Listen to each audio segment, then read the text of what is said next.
दूसरे को मारकर खाइए, ये विकृति है। वो अपना खाए, मैं अपना खाऊं, ये प्रकृति है।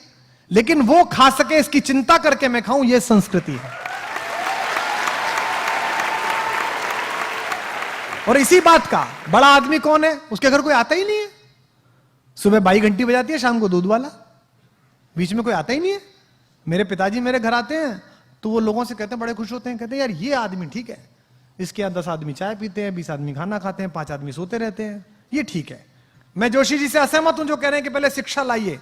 शिक्षा तो लाई है, लेकिन हिंदुस्तान की दुनिया की जितनी समस्याएं हैं वो किसने पैदा करी? आइए, शिक्षित लिखते हैं, अशिक्षित लिखते हैं और समस्या लिखते हैं। आइए, पहली समस्या बेरोजगारी, किसने पैदा करी भाई? शिक्षित लोगों ने क्या अशिक्षित लोगों ने? शिक्षित लोगों ने। गांव में सबके पास रोजगार था, गांव में सब लोगों के पास कुछ ना कुछ काम था। लकड़ी वाले के पास लकड़ी का काम था, जूते वाले के पास जूते का काम था, लोहे वाले के पास लोहे का काम था। सब एक दूसरे को भोजन दे रहे थे, सब एक दूसरे को अन्न दे रहे थे, सबका काम चल रहा था। आपने सुना गांव में कोई भूखा मर गया? नहीं मरा। ये शिक्षित लोगों ने पैदा की। प्रदूषण किसने पैदा किया? गांव में प्रदूषण देखा कभी? किसने पैदा किया? शिक्षित लोगों ने। इससे क्या तय होता है कि शिक्षा आपको कार दे सकती है, लेकिन लर्निंग आपको संस्कार दे सकती है। आपको तय करना है कि बिना संस्कार की कार लेनी है कि संस्कार सहित कार लेनी है। अधिकतम पूरी लड़ाई बिना संस्कार की कार लेने की है।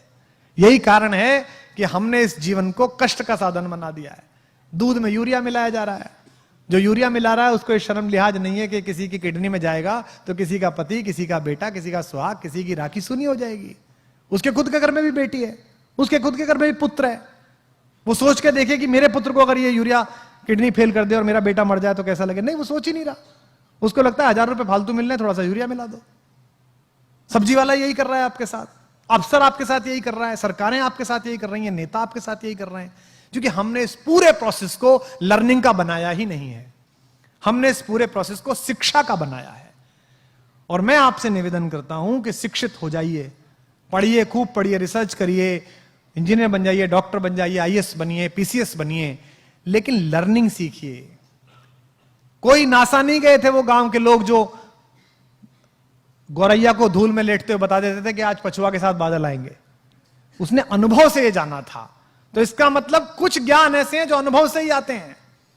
महिलाएं बैठी हैं, मातृशक्ति बैठी हैं, मातृशक्ति इस नगर का प्रतिनिधित्व करती हैं। लोग कहते हैं ना बच्चा पैदा हुआ, बच्चा पैदा नहीं हुआ, बच्चे के साथ एक और चीज पैदा हुई, मां पैदा हुई। उससे पहले वो भाभी थी, बेटी थी, बहन थी, मां नहीं थी। अब वो मां पैदा हुई है।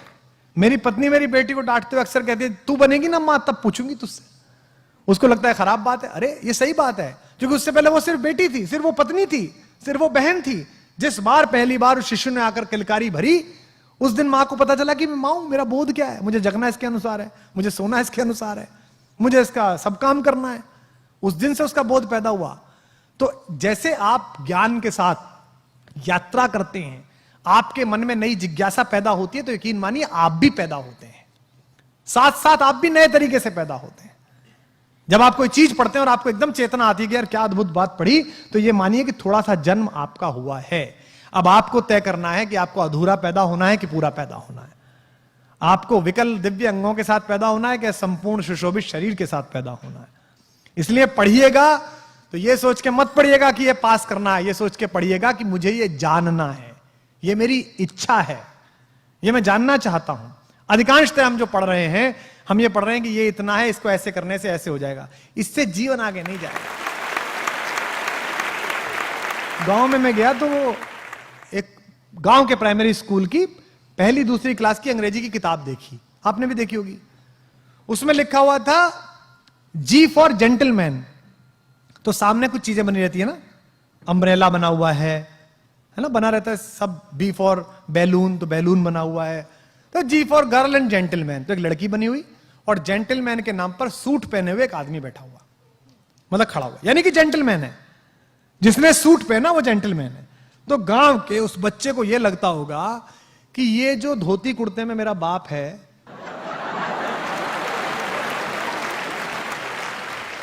ये जो खेत में जाता है, गुरु ये जेंटलमैन नहीं है। जेंटलमैन कौन है? जेंटलमैन पीडब्ल्यूडी का वो चोर क्लर्क है जो सूट में आता है रोज सुबह सुबह।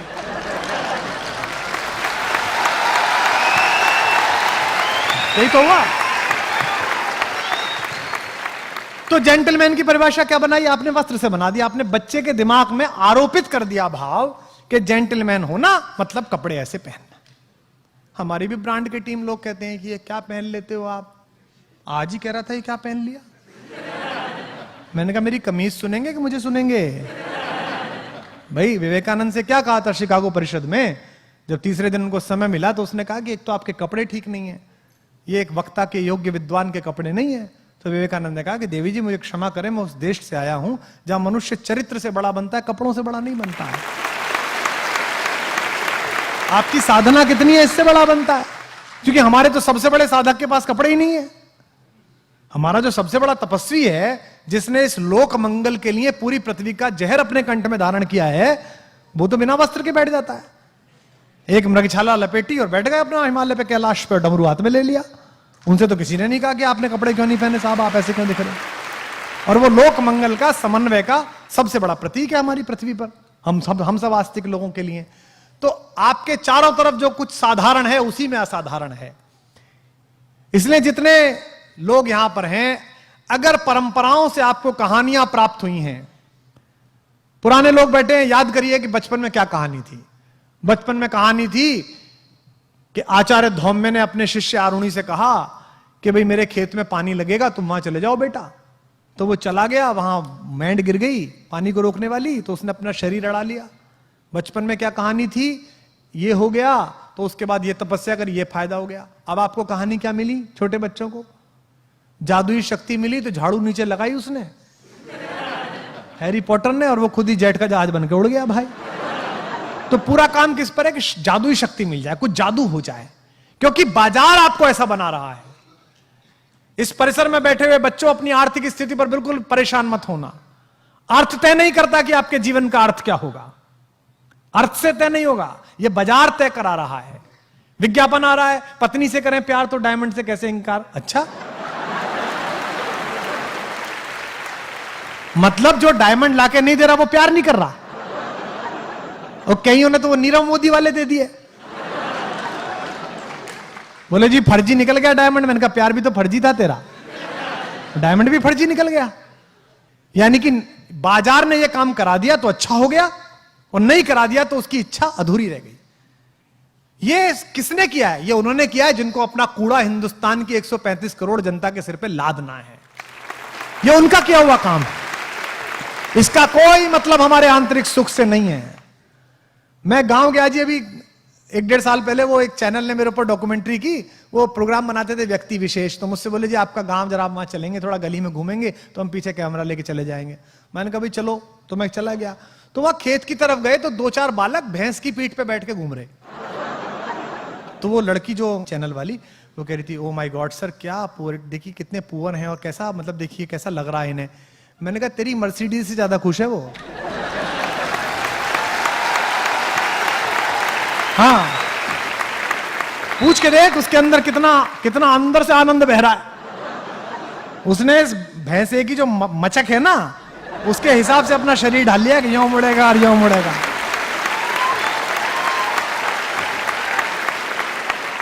पर हमने बना लिया है।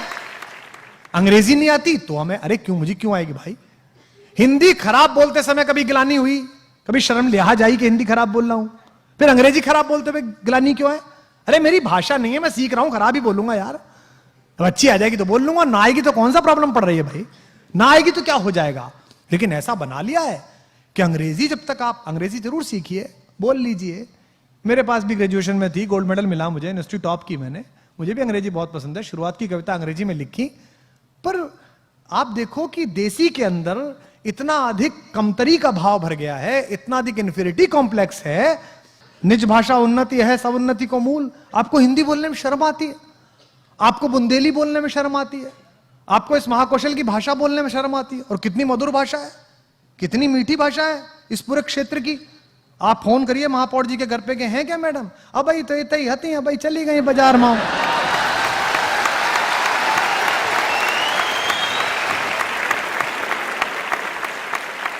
ये बेसिकली कमतरी है कि साहेब बोलता था तो नौकर भी बोलेगा। तो भाई तुम होगे नौकर, तुम्हारे बाप होंगे नौकर, मैं आजाद हिंदुस्तान में पैदा हुआ हूं, मैं हिंदी के हिंदुस्तान में पैदा हुआ और मैं इस मानस भवन में संस्कारधानी के पूरे इतिहास की शपथ खा के कह सकता हूं कि 1000 कमियां हैं हम में, पर पूरे विश्व में ऐसा देश नहीं है जिसमें हम पैदा हुए, पूरी दुनिया में ऐसा देश नहीं है। रात बाई का शेर है, ना किसी राहबर ना रहगुजर से निकलेगा, हमारे पांव का कांटा हम ही से निकलेगा।